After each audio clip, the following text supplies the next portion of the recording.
Legacy of the Forge focuses on Henry's efforts to rebuild the smithy in which his stepfather Martin worked as a young man in Gutenberg. Since you find the place in a dilapidated state, it's not hard to make a connection to one of the first game's DLCs from the ashes. That's because despite being a money sink, it comes hand in hand with other things to do and offers a fairly lucrative revenue once you put in the effort. Most importantly, it comes with a fairly developed questline that manages to touch quite a bit of things worth mentioning. The main thing would be that Henry interacting with the medieval guild system, which forced craftsmen to respect a strict series of guidelines if they wanted to practice their craft within a city. In this case, we're even talking about completely forbidding smiths born outside of Gutenberg from joining and practicing their trade within the city's walls, which Henry bypasses on the convenient technicality of being the son of a former member. The guild system has been a core part of the medieval economic system for centuries, and it's really nice seeing it portrayed here with both its regulatory role and arbitrary whims at the same time.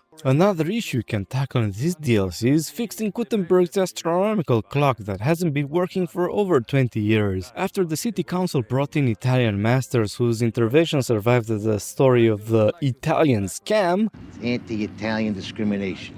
Henry discovers the old diagrams left by Martin back when he had his own attempt to get the clock running again. So now you have the chance to solve the issue, and the questline is fairly rewarding as an experience overall. It's certainly another memorable milestone of the DLC because the clock is actually cool as hell once you get it running. But the bread and butter is using the smithy itself. On its own, having a smithy is not interesting at all, considering that there's a bunch that serve the same purpose throughout the map, but after you restart the activity of the place, you start receiving commissions that get generated every day, and completing them rewards you with money and blacksmith's prestige. The latter is a new attribute that unlocks things to repair and build, opens up access to a whole list of activities related to your smithy, but it also impacts the passive income of your shop, raising it high enough and stashing enough quality things inside the store's chest, including stuff you looted, can bag you with quite a bit of money every day. After how little I had to say about the first DLC, it feels almost strange to now turn around and say that there's little point in describing the many other activities that come packaged in Legacy of the Forge. I'm not doing it because they're boring, since they aren't, but there's no point further dissecting something that has an easy way to anticipate its conclusion. Yeah, I hope you aren't shocked I actually like this DLC. Who would have guessed? Wow! Completely worth the purchase, brings a ton of things into the game that enhances the experience. Unless you actually hate the smithing mechanic, in which case